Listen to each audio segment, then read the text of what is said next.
কিন্তু মা, আমার শরীরটা যে খুব খারাপ। বৃষ্টির মধ্যে তো কাজে যেতে পারছি না। তুই বরং কাকুলি দিদির কাছ থেকে কিছু খাবার নিয়ে আয়। বলবি মা কাজ করে দিয়ে দিবে। আচ্ছা ঠিক আছে মা। দাঁড়া মা, এই বৃষ্টির মধ্যে যাস না। কাকুলির বাড়িতে যেতে আসতে তুই ভিজে যাবি। আর বৃষ্টিতে ভিজলে যে আমার মতো তুইও অসুস্থ হয়ে পড়বি রে মা। কিন্তু মা, আমি যে ক্ষুধার জ্বালা সহ্য করতে পারছি না। সেটা তো আমিও জানি রে মা, তাই তোর জন্য ছাতার ব্যবস্থা করে দিচ্ছি। কিন্তু মা, তুমি এখন ছাতা কোথায় পাবে? ঘরের চালা দিয়ে পানি পড়বে বলে কিছু কচু পাতা কেটে এনে রেখেছিলাম, সেগুলো দিয়ে একটা ছাতা বানিয়ে দিচ্ছি। এরপর টুনি কচু পাতা দিয়ে ছাতা বানাতে থাকে, আর এক পর্যায়ে সে একটি কচু পাতার ছাতা বানিয়ে ফেলে। বাহ মা, তুমি তো অনেক সুন্দর ছাতা বানাতে পারো। এর উপর রং করলে বাজারের ছাতার মতো দেখা যাবে। হ্যাঁ রে মা, এখন তাড়াতাড়ি কাকুলি দিদির বাড়িতে যা।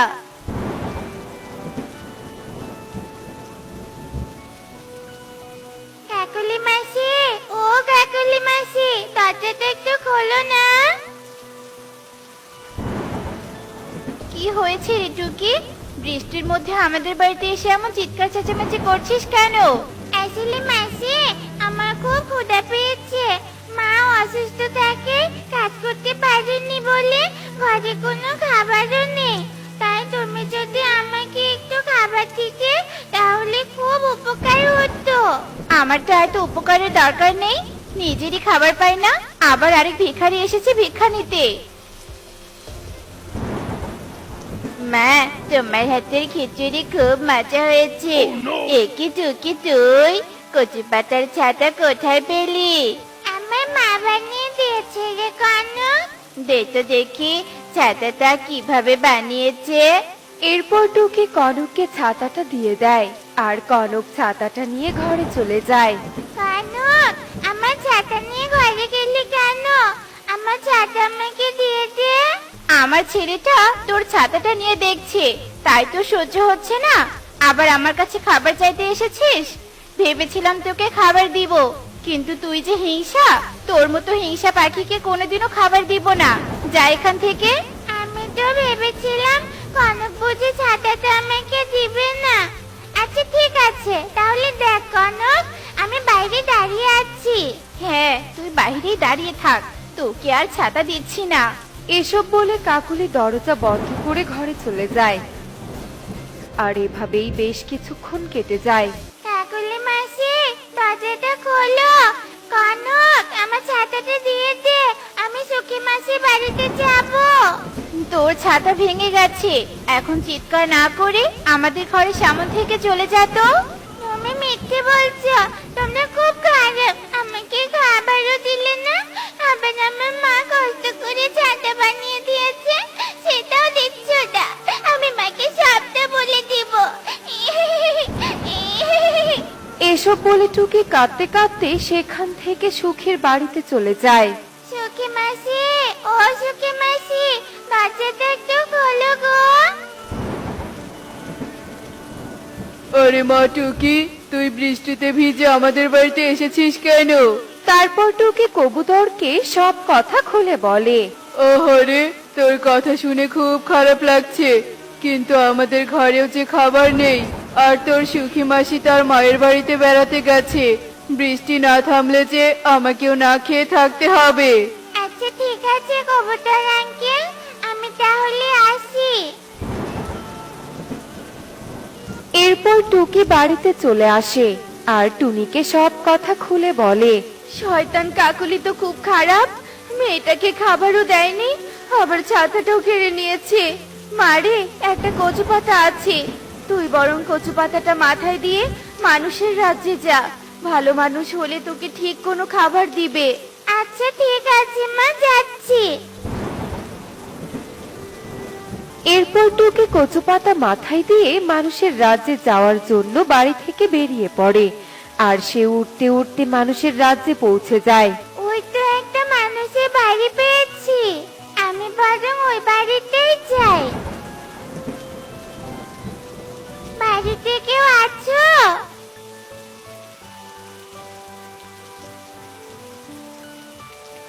এ কি ছোট পাখি, তুমি হঠাৎ মানুষের রাজ্যে কেন এসেছো?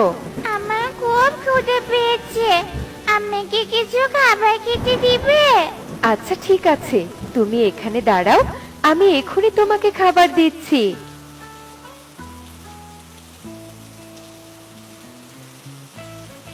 এই নাও ছোট পাখি, তোমার খাবার, এখানে বসে খেয়ে নাও। না মাসি, এখানে আমি খাবো না, বাড়িতে গিয়ে মায়ের সাথে খাবো। আচ্ছা ঠিক আছে, তবে যাও। এরপর টুকি খাবার নিয়ে বাড়ির দিকে যেতে থাকে, আর তখনই সে পথে ইগলকে পড়ে থাকতে দেখতে পায়। এ কি আঙ্কেল, তোমার কি হয়েছে?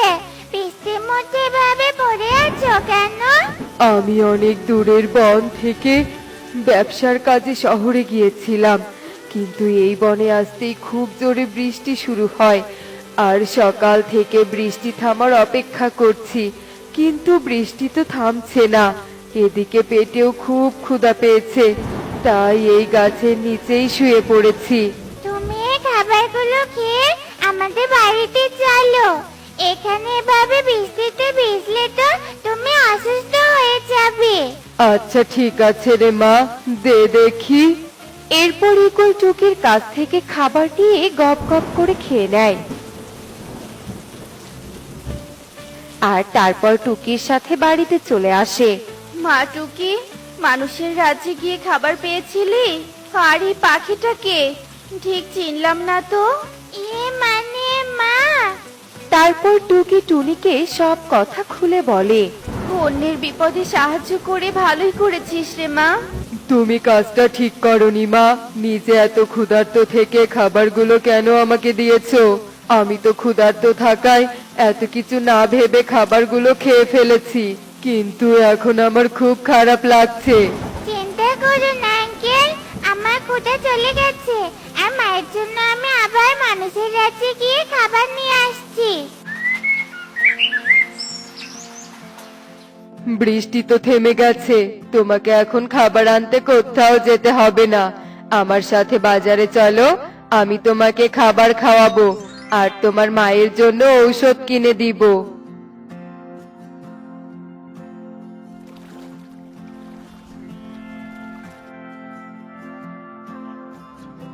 এই যে পাখি, আমাকে 2 প্লেট খাবার দাও আর 1 প্লেট প্যাকেট করে দাও তো।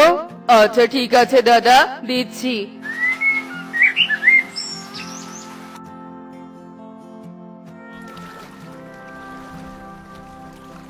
মা, আঙ্কেল আমাকে পেট ভরে খাবার খাইয়েছে, আর দেখো কত কি কিনে দিয়েছে। এই লাল রঙের ছাতাটা আমার খুব পছন্দ হয়েছে। দাদা, শুধু শুধু এত টাকা খরচ করতে গিয়েছো কেন?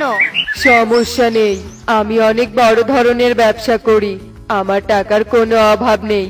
আর তাছাড়া তোমরা আমার বিপদে সাহায্য করেছো, আমি তোমাদের বিপদে সাহায্য না করে থাকতে পারি? এই ঔষধগুলো খেয়ে নাও, দেখবে আজকের মধ্যে তুমি সুস্থ হয়ে যাবে।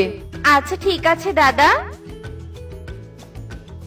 আর এই টাকাগুলো রাখো, সুস্থ হলে কোনো একটা ব্যবসা করো, তাহলে তুমিও আমার মতো ধনী হতে পারবে। দাদা, তোমাকে অনেক ধন্যবাদ, আমার অনেক বড় উপকার করলে। টোনা মারা যাওয়ার পর থেকে এভাবে কষ্ট করে মেয়েটাকে নিয়ে বসবাস করছিলাম, কিন্তু তোমার জন্য মনে হচ্ছে মেয়েটাকে ঠিক মতো খাবার খেতে দিতে পারবো। তোমার মতো ভালো পাখিদের সৃষ্টিকর্তা কখনো অভাব দিবেন না, দেখো। হ্যাঁ টুনি, সবকিছু তো সৃষ্টিকর্তার ইচ্ছেতেই হয়েছে। আমি এখন চলি, তোমরা ভালো থেকো। এসব বলে ইগল সেখান থেকে চলে যায়। আর এভাবেই সেই দিন কেটে যায়। পরের দিন টুনি সুস্থ হয়ে যায়। মা টুকি, চল আজ আমরা ব্যবসার জন্য দোকান কিনতে যাব। কি ব্যবসা করবে মা?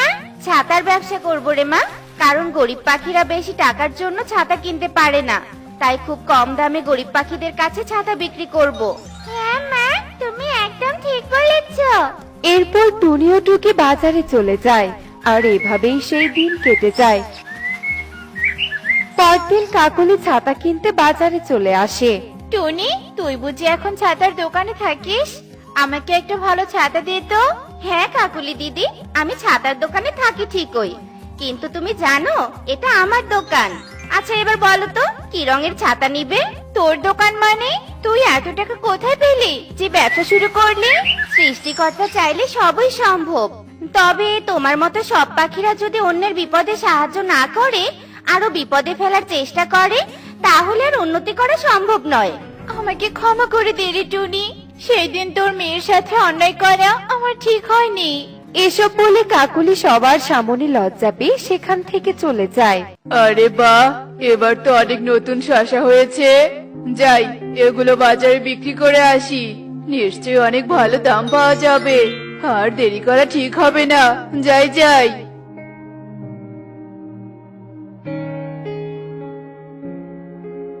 কালু দাদা, আজ দোকানে নতুন শসা তুলেছো? শসাগুলো তো বেশ ভালোই হয়েছে। তা শসাগুলোর দাম কত? ভালো তো হবেই, দেখতে হবে না কার জমির শসা। আর এই নতুন শসার দামও অনেক। তোর মতো গরিব পাখি কি আর বেশি দাম দিয়ে শসা কিনে খাবে? আমার তো মনে হয় না।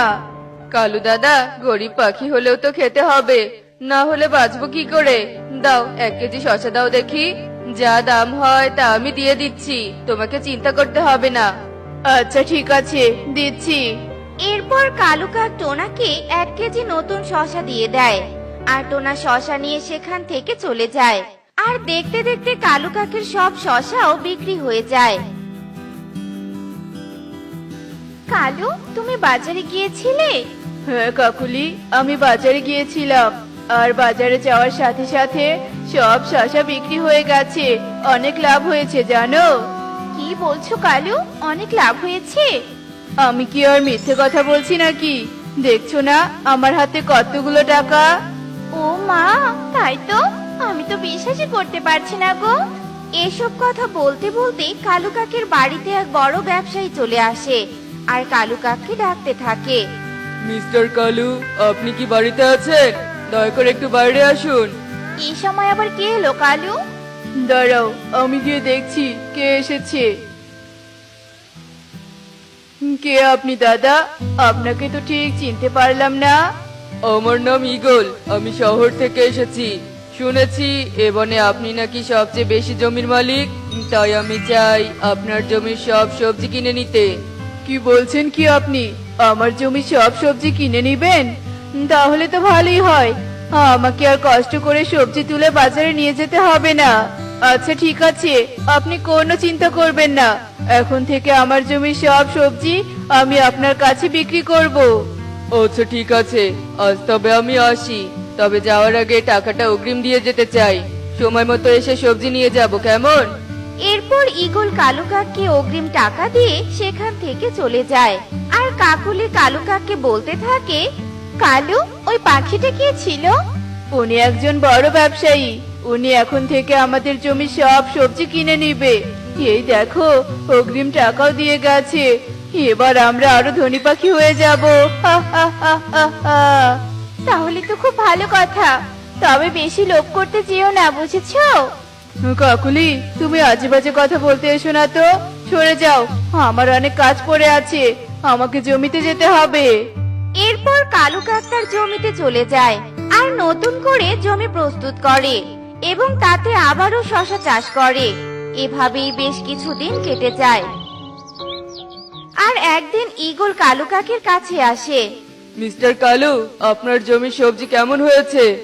দাদা, আমার জমির সবজি তো অনেক ভালো হয়েছে। তা আপনি কি আজই সবজিগুলো নিয়ে যাবেন? হ্যাঁ, আমি আজই সবজিগুলো নিয়ে যাব। সবজিগুলো কোথায় আছে আমাকে দেখিয়ে দিন, আমার কর্মীরা সবজিগুলো গাড়িতে তুলবে। সবজিগুলো তো আমি তুলে পাশের ঘরে রেখে দিয়েছি। আসুন, আমি আপনাকে দেখিয়ে দিচ্ছি। মিস্টার কালু, এবার আমি আসি। এই নিন আপনার টাকা, এর সাথে পরের বারের অগ্রিম টাকা দিয়ে দিয়েছি। আচ্ছা দাদা, আপনি একসাথে কত সবজি কিনে নিতে পারবেন? যতগুলো সবজি আপনি চাষ করতে পারবেন। আপনি যদি এবার আরো বেশি সবজি ফলাতে পারেন তবে আমি আরো বেশি টাকা দিয়ে সবজি কিনে নিয়ে যাব, কিন্তু সবজি একদম টাটকা হতে হবে। ওসব নিয়ে আপনি একদম চিন্তা করবেন না দাদা। আচ্ছা ঠিক আছে, তাহলে আমি এবার 1 মাস পরে আসব। এবার আমি চলি। এরপর ঈগল সেখান থেকে চলে যায়। আর কালু কাক আবারও তার জমি প্রস্তুত করতে থাকে আর জমিতে সবজি চাষ করে। এভাবেই বেশ কিছুদিন কেটে যায়। আর কালু কাক মনে মনে একটা বুদ্ধি করতে থাকে। আমাকে শশার ফলন আরো বাড়াতে হবে, তাহলে আমি আরো বেশি টাকা পাবো। আমাকে এক্ষুনি টুনির ওষুধের দোকানে যেতে হবে। এ কি কালু দাদা, তুমি? হ্যাঁ রে টুনি, আমি। তোর দোকানে কি ফলন বৃদ্ধি করার ওষুধ পাওয়া যাবে? হ্যাঁ কালু দাদা, পাওয়া যাবে। আমাকে ফলন বৃদ্ধির ওষুধ দে তো দেখি। আচ্ছা ঠিক আছে, তুমি দাঁড়াও, আমি দিচ্ছি। এই নাও দাদা, ফলন বৃদ্ধির ঔষধ। তবে এই ওষুধ জমিতে সামান্য পরিমাণ দিতে হবে, বুঝলে? বেশি দেওয়া যাবে না কিন্তু। আচ্ছা, আমি সামান্য পরিমাণেই দিব। তুই কোনো চিন্তা করিস না টুনি। এ কথা বলে কালু কাক ঔষধ নিয়ে বাড়িতে চলে যায়। আর যেই না রাত হয়ে যায়, ঠিক তখনই কালু কাক তার জমিতে চলে যায় আর বেশি বেশি করে ফলন বৃদ্ধির ঔষধ জমিতে দিয়ে দেয়। এরপর সে বাড়িতে চলে আসে। যা ঔষধ দিয়েছি না, একদিনে ফলন দ্বিগুণ হয়ে যাবে। আমার তো ভেবে আনন্দ হচ্ছে। এবার একটু ঘুমিয়ে নেওয়া যাক। কি ব্যাপার কালু, আজ এত সকাল সকাল ঘুম থেকে উঠলে যে? আসলে কাকুলি, আমাকে জমিতে যেতে হবে, তাই সকাল সকাল ঘুম থেকে উঠেছি। ও আচ্ছা, তাই বলো। তা সকালে নাস্তা করবে তো নাকি? না না, নাস্তা করার সময় নেই, এখন আমি আসি। এরপর কালু কাক তার জমিতে চলে যায় আর সেখানে গিয়ে দেখতে পায় তার জমির সব শস্য নষ্ট হয়ে গেছে। তা দেখে কালু কাক অবাক হয়ে যায়। হায় হায়, এ কি সর্বনাশ হলো! শস্যগুলো নষ্ট হয়ে গেল কি করে? আমি তো ফসল বৃদ্ধির ঔষধ দিয়েছিলাম, সেজন্য কি শস্যগুলো নষ্ট হয়ে গেছে? এখন আমি ঈগল দাদাকে সবজি দিব কি করে? হায় হায় রে, আমার এ কি সর্বনাশ হয়ে গেল! কালু যখন এসব ভেবে কাঁদছিল, ঠিক তখনই ঈগল সেখানে আসে। মিস্টার কালু, এবার আপনার জমির সবজি কেমন হয়েছে? আজই সবজি নিয়ে যেতে পারবো তো? এ কি, জমির সবজিগুলো তো দেখছি সব নষ্ট হয়ে গেছে। তাহলে আমাকে সবজি দিবেন কি করে? দাদা, আমার অনেক বড় সর্বনাশ হয়ে গেছে, আমাকে ক্ষমা করে দিন। আমি এবার আপনাকে সবজি দিতে পারলাম না। কিন্তু এসব কি করে হলো? কালু কাক ঈগলকে সব কথা খুলে বলে আর সব শুনে ঈগল বলতে থাকে। জি মিস্টার কালু, আপনি যে এত লোভী পাখি তা আমি আগে জানতাম না। যদি জানতাম আপনি এমন পাখি, তবে আপনার কাছে কখনোই আসতাম না। যাকে সেসব কথা, সবজি যখন দিতে পারবেন না তখন আমার টাকা ফেরত দিন। এখানে আর এক মুহূর্ত সময় নষ্ট করতে চাই না আমি। ইয়ে মানে টাকা? হ্যাঁ, টাকা। ঠিক আছে, আমি আপনাকে টাকা ফিরিয়ে দিব, আপনি কোনো চিন্তা করবেন না। এরপর কালু কাক ঈগলের সব টাকা ফিরিয়ে দেয় আর সব হারিয়ে কালু কাক অনেক কাঁদতে থাকে। ঠিক তখনই সেখানে টুনি চলে আসে। কি হয়েছে কালু দাদা, এভাবে কাঁদছো কেন? টুনি রে, আমার সব শেষ হয়ে গেছে। আমার অতিরিক্ত লোভের কারণে আমার সব ধ্বংস হয়ে গেছে। কিসব বলছো? আমি তো কিছুই বুঝতে পারছি না। এরপর কালু টুনিকে সব কথা খুলে বলে। সব শুনে টুনি বলতে থাকে, কালু দাদা, তোমাকে তো আগেই বারণ করেছিলাম অতিরিক্ত ঔষধ না দিতে, তবুও তুমি এমন কাজ কেন করেছো? এখন বুঝতে পেরেছো তো, লোভ করলে লাভ নয়, বরং নিজেরই ক্ষতি হয়।